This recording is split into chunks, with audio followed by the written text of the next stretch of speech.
और हमारे साथ इस वक्त प्रधानमंत्री की इस बेहद महत्वपूर्ण यात्रा को लेकर खास मेहमान आलोक डिमरी जी जुड़े हुए हैं, जो कि भारतीय उच्चायुक्त हैं ब्रुनेई में। सर, बहुत स्वागत है। और प्रधानमंत्री के इस सफल दौरे को लेकर, क्योंकि जो अभी जस्ट खत्म हुआ, क्योंकि वो सिंगापुर के लिए रवाना हुए, इस तरीके से आप देखते हैं क्या महत्वपूर्ण एक पड़ाव या उपलब्धि कही जा सकती है इसमें?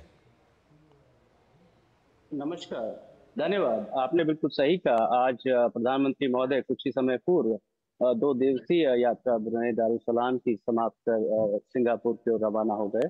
जैसा कि आपने कहा, यह यात्रा कई मामलों में बहुत ही महत्वपूर्ण रही कि ये पहला अवसर है कि जब एक द्विपक्षीय संदर्भ के अंतर्गत दोनों लीडर्स की वार्ता हुई द्विपक्षीय संबंधों में। Haji Hassanal Bolkiah, his majesty the king Brunei side से, और माननीय प्रधानमंत्री मोदी। चर्चा बहुत कॉम्प्रिहेंसिव रही, जैसा आपने पहले भी कहा कि इसमें रक्षा, इसमें स्पेस, एनर्जी, सारे विषयों पर चर्चा हुई। और एक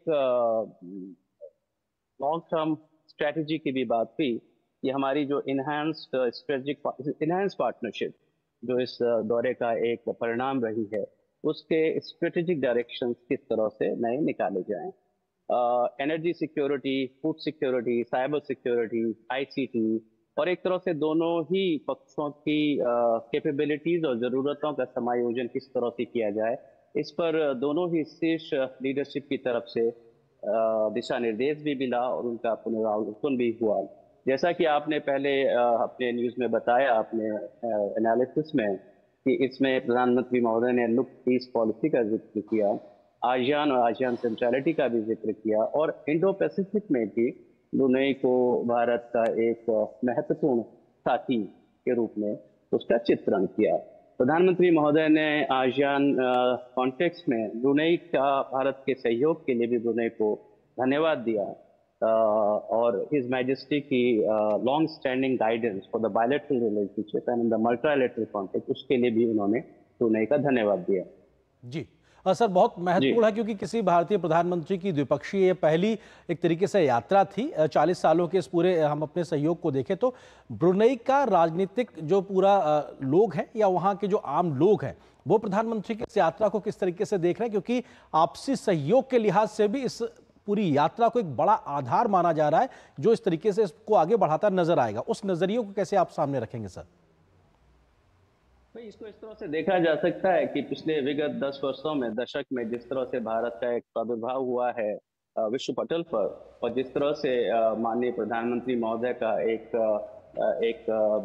ग्लोबल जियोपॉलिटिकल सेंस में एक ग्लोबल स्टेट्समैन की तरह से जो एक नया रूप आया है, उसको लेकर के जो उत्सुकता विश्व भर में रही है, वो यहाँ पर भी थी। और इसी तरह से अगर आप भारतीय समुदाय को देखें तो उनमें भी कहीं ना कहीं अपनी भूमि पर अपने राजनेता को देखने की और उनसे जुड़ने की एक जिज्ञासा थी। तो ये दोनों ही जो आकांक्षाएं थी, वो कहीं ना कहीं परिपूर्ण हुई हैं। बट सबसे महत्वपूर्ण पक्ष इस द्विपक्षीय वार्ता का ये रहा जी। कि दोनों शीर्ष नेतृत्व ने साथ बैठकर द्विपक्षीय मसलों पर गहन चिंतन किया, कॉम्प्रिहेंसिव पुनरावलोकन किया, और आगे एक रोड मैप बना करके उन डेस्टिनेशंस को अचीव करने का एक दिशा निर्देश दिया। सर, प्रधानमंत्री मोदी जी के शब्दों में कहें तो उन्होंने कहा कि किस प्रकार से एक्ट ईस्ट पॉलिसी के लिहाज से ब्रुनेई बहुत महत्वपूर्ण है। साथ ही साथ अगर बात की जाए तो किस तरीके से हमारा जो विजन है वो उस लिहाज से ब्रुनेई की महत्वपूर्ण एक भूमिका हो सकती है। दोस्ती को एनहेंस करना और उसके अलावा स्ट्रेटेजिक पार्टनरशिप की संभावनाओं के बारे में जिक्र करना, ये किस तरीके का एक संकेत है, तब जबकि हम जानते हैं कि बहुत महत्वपूर्ण तरीके से व्यापारिक संबंधों को आगे बढ़ाने के लिहाज से भी कई क्षेत्रों को एक आइडेंटिफाई करने की बात भी सामने आई है।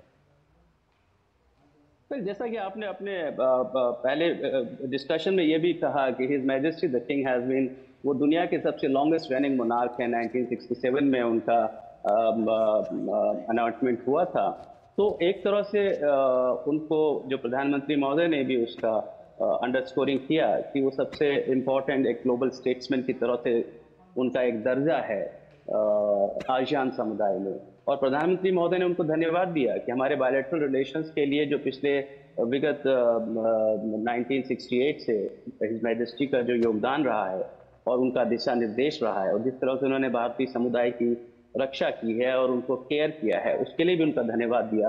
और उसी कॉन्टेक्स्ट में उनका साउथ ईस्ट एशिया में, आसियान कम्युनिटी में, द मलयन कल्चरल कॉन्टेक्स्ट में उनका जो एक रोल है, एक सीनियर एंड वरिष्ठ ग्लोबल स्टेट्समैन के तहत, उसको मद्देनजर एक नई शुरुआत की है। जी आलोक जी, एक चीज ये भी समझना चाहेंगे क्योंकि कुछ सेक्टर्स आइडेंटिफाइड हुए हैं जिसमें हम अंतरिक्ष के क्षेत्र में एक हमारा एमओयू भी साइन हुआ है। इसके अलावा अगर हम बात करें तो तमाम सेक्टर्स जिसमें ऊर्जा सुरक्षा पे खासा फोकस नजर आ रहा है, फार्मास्यूटिकल, स्वास्थ्य के क्षेत्र पर भी बात होती नजर आ रही है, वो कौन से मेजर सेक्टर्स होंगे और जिसमें हम आने वाले वर्षों में कुछ एक बेहतर जमीनी काम होते देखेंगे जहां दोनों देशों को एक विन विन सिचुएशन में फायदा होता दिखाई पड़ेगा? हाँ, वो एक तरह की म्यूचुअल कॉम्प्लीमेंटैरिटी की बात की, जिसमें ऊर्जा सुरक्षा की बात की, फूड सिक्योरिटी की भी बात की, आईसीटी, साइबर सिक्योरिटी, इंडिया की जो एक्सपर्टीज है रिमोट सेंसिंग में और सैटेलाइट्स पे, उसका एप्लीकेशन एग्रीगेट कल्चर में, तो इस तरह से कॉम्प्रिहेंसिव है। एक तरह से माननीय प्रधानमंत्री महोदय ने भारत की जो एक्सपर्टीज है उसको ऑफर भी किया। उन्होंने कहा इन सभी क्षेत्रों में, चाहे वो रक्षा हो, स्पेस हो, सैटेलाइट्स हो, रिमोट सेंसिंग हो, इन सभी क्षेत्रों में, फूड सिक्योरिटी हो, इन सभी क्षेत्रों में भारत की जो एक्सपर्टीज है उसको मैं बायलैटरल रिश्तों में जरूरत के बेसिस पर आपको ऑफर करता हूं। और हिज मैजेस्टी ने कहा कि इन सभी मुद्दों पर मैं अपने रिस्पेक्टिव डिपार्टमेंट्स को दिशा निर्देश देता हूं कि वो इसका संज्ञान लें और आगे किस तरह से इसको द्विपक्षीय रिश्तों में इनको समायोजित करें, इस पर उन्होंने दिशा निर्देश दिया। सर, एक फाइनल क्वेश्चन आपसे कि एनर्जी सिक्योरिटी को लेकर किस प्रकार की एक संभावना हम भविष्य में देख सकते हैं दोनों देशों के संबंधों के लिहाज से? एनर्जी सिक्योरिटी दोनों के लिए बड़ा सिग्निफिकेंट है। यूं तो कह सकते हैं कि ब्रुनेई जो है एक leading energy and LNG producer देश रहा है, लेकिन इनके लिए भी जो प्राइस फ्लक्चुएशंस हैं, उसके रिलेटेड जो अनसर्टेनिटीज हैं, उसको लेकर के चिंता रही है विगत वर्षों में। और माननीय प्रधानमंत्री महोदय ने भी उसमें हमारे जो एनर्जी मिक्स में जो स्विच ओवर्स हो रहे हैं, बदलाव आ रहे हैं, और क्लाइमेट की कॉन्टेक्स्ट में उनका जिक्र किया, और उसमें कैसे हम अपने द्विपक्षीय रिश्तों को और हमारे आपस में जो हमारे ऊर्जा स्रोत हैं और जो नेचुरल रिसोर्सेज हैं उनको किस तरह से उसमें फैक्टर इन किया जाए, इसकी बात है।